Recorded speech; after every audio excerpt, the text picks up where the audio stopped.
भारत के हाथ लगा वीटो पावर।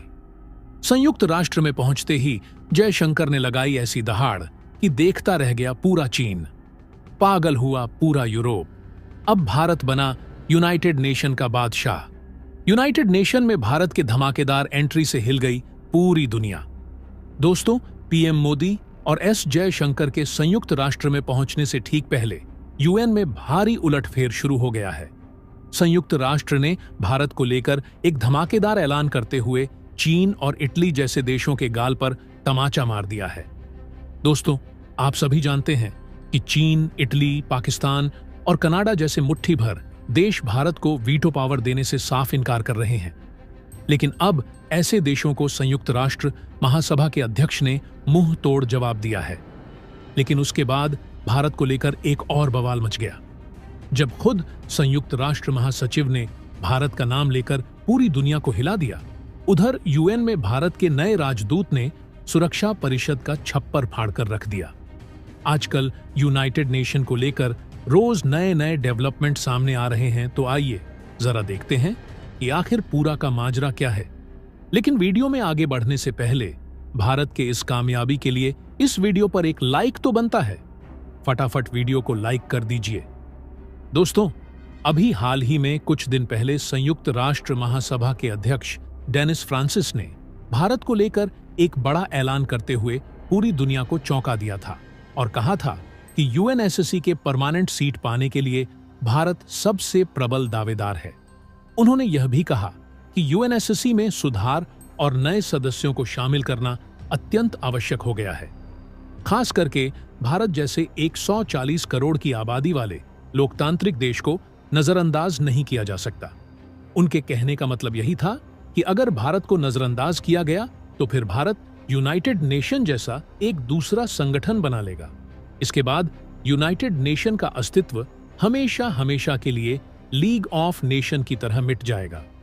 दोस्तों, जो लोग नीचे कमेंट में कहते हैं कि भारत को वीटो पावर नहीं मिल पाएगा, उन्हें भी संयुक्त राष्ट्र महासभा के अध्यक्ष की बात ध्यान से सुन लेनी चाहिए।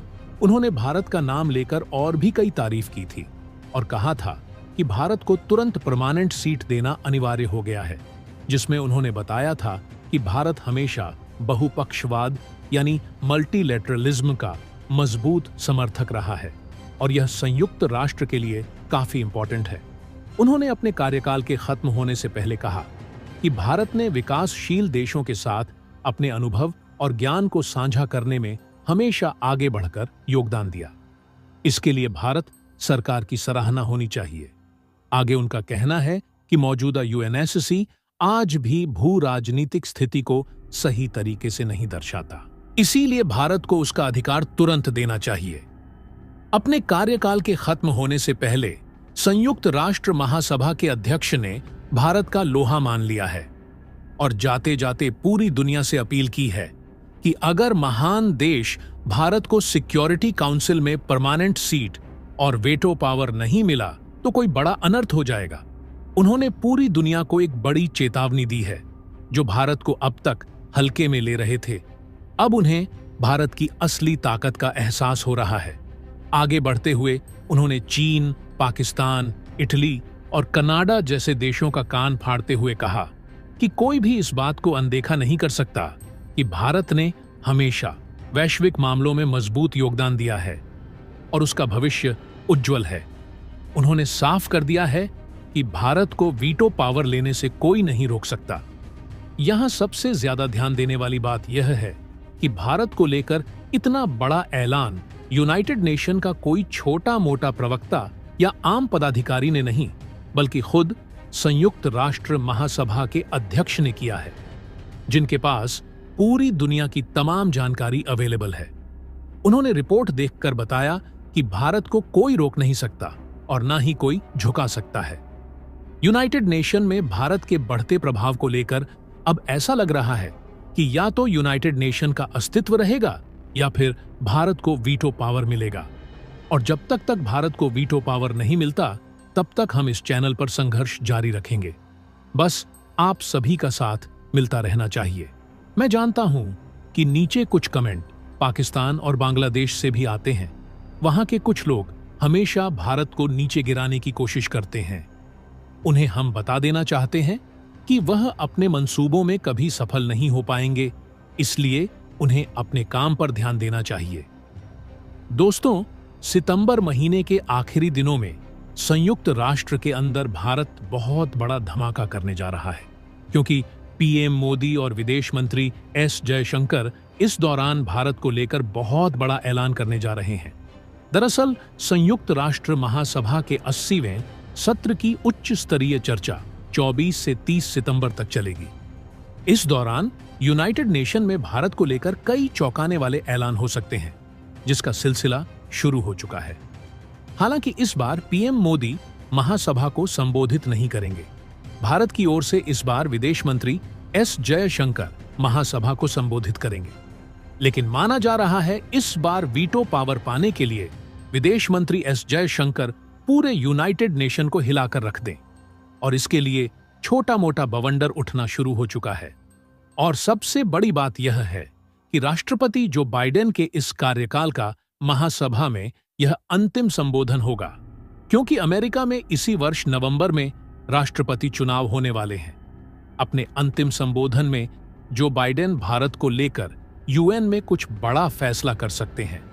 हालांकि अमेरिका पहले ही भारत को यूएनएससी में परमानेंट सीट देने की वकालत कर चुका है, लेकिन इस बार के संबोधन में जो बाइडेन इससे जुड़े कुछ कुछ दस्तावेज और ग्रीन सिग्नल देने का संकेत दे सकते हैं, ताकि वह अमेरिका में रहने वाले भारतीयों का वोट अपनी डेमोक्रेटिक पार्टी को दिला सके।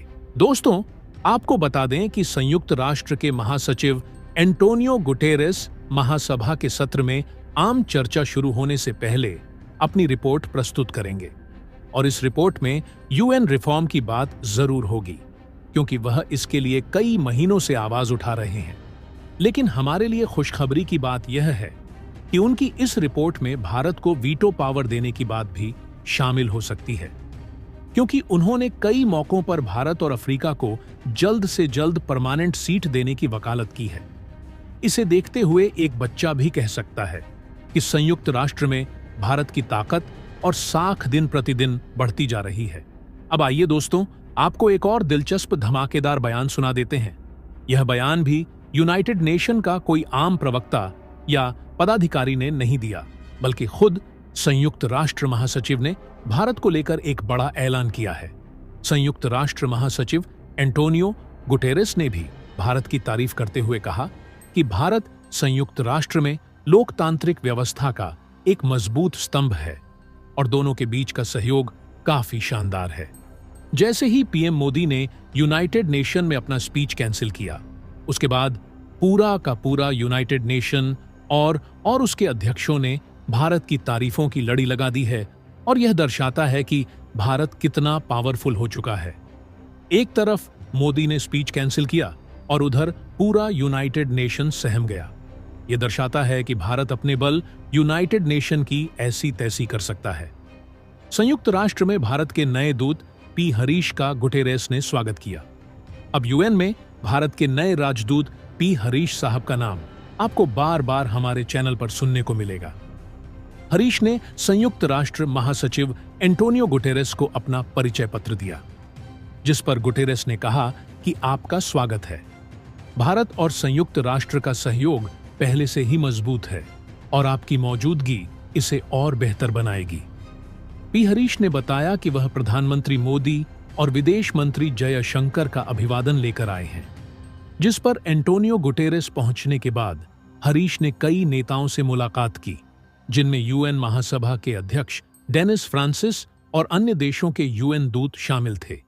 हरीश ने संयुक्त राष्ट्र सुरक्षा परिषद में पहले ही दिन जोरदार शुरुआत की।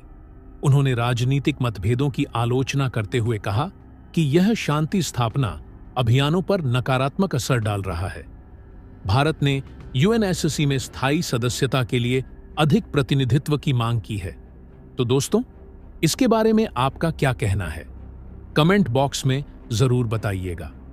तो दोस्तों, जय हिंद, जय भारत।